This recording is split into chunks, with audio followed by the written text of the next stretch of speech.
Duplicate वाला, जिस दिन ओरिजिनल रुकेगा उस दिन डुप्लीकेट भागेगा।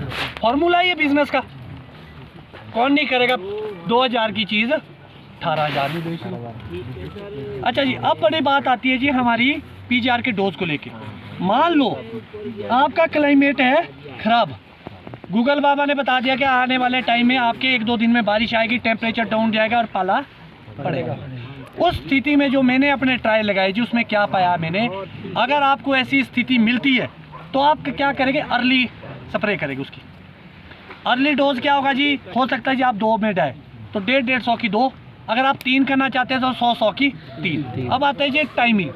अगर आपको फ्रूट सेटिंग में हेल्प करानी है और फ्रॉस्ट को ख़त्म करना है तो जब मौसम ख़राब हो रहा है उससे पहले आपने स्प्रे करनी है। हो सकता है आपके बगीचे में 10% फूल हो, 20 हो, 25 हो, 30 हो।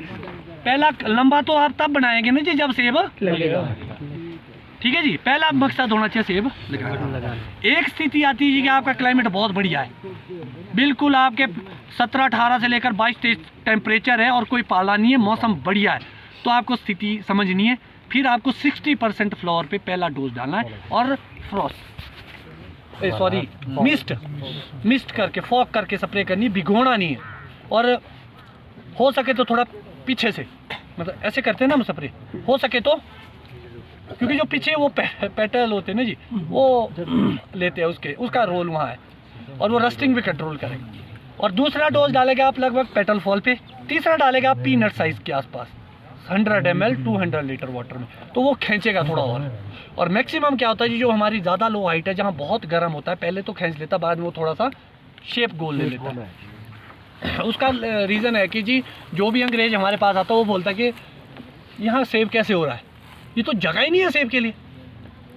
मेरे हाइट में जो हमारे बराल में जो हाइट में रहते हैं ना जी, ऊपर मेरे कज़न है, वो आते हैं नीचे, वो बोलते हैं चंडीगढ़ चंडीगढ़ चंडीगढ़ चंडीगढ़ आ गया बोलो। मैं तो हमारी लो हाइट को क्या बोलते हैं, चंडीगढ़ की तरह गर्मी है। तो इतनी गर्मी में हम सेब प्रोड्यूस कर रहे हैं एडवर्स कंडीशन में, तो हमारे को स्थिति समझनी पड़ेगी हम किस पर्पज़ से डाल रहे हैं। वो रस्टिंग भी कंट्रोल करेगा और हर चीज़ पे काम करेगा।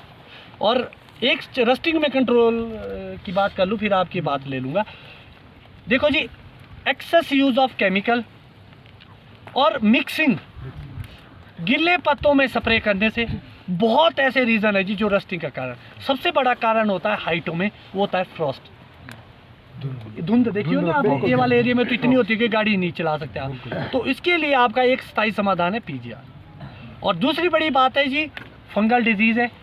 जब आपके ऊपर सिक्के की तरह बन जाए तो रस्टिंग, कई बार आपने देखा होगा फ्रूट पे ऐसे नीचे की ओर आ जाती है, वो रस्टिंग हो जाती है जी, फिर पूरा ही रस्ट हो जाता है। तो होता क्या जी, स्किन में बीमारी आ गई, आपकी स्किन में लगी ना जी, तो जो स्किन होती है उसको मजबूत कौन करता है, कैल्शियम। तो जब आप पेटल फॉल से स्टार्ट करते हैं तो आपकी कैल्शियम की स्प्रे रेगुलर होनी चाहिए।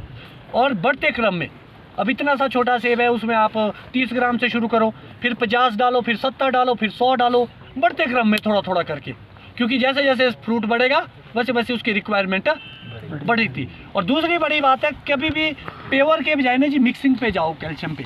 कैल्शियम में क्या ज़रूरी चीज़ है जी, हो सके तो जी न्यूट्रिशन जितना ज़्यादा आप डालेंगे नीचे से डालो, मिट्टी से, ऊपर के बजाय। जब से हमारे माइक्रो न्यूट्रिएंट्स ज़्यादा स्प्रे होने लगे तब से माइट की प्रॉब्लम आने लगी नहीं जी, तब से, समझ रहे ना आप, नीचे से डालो। ऊपर जो ज़रूरत है, मेरे को लगता है कि कैल्शियम वगैरह सबसे ज़रूरी है, तो कैल्शियम ही डालो ज़्यादा।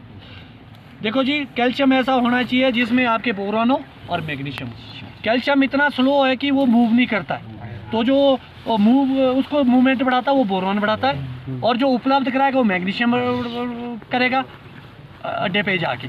तो आपको ये समझना पड़े, जो ये फॉर्मूले आते हैं मार्केट में, आप देखे होंगे कैलबान, कैब में, खाना में, तो ये सारे कॉम्बिनेशन में ट्राइड एंड टेस्टेड है ये प्राइवेट कंपनी।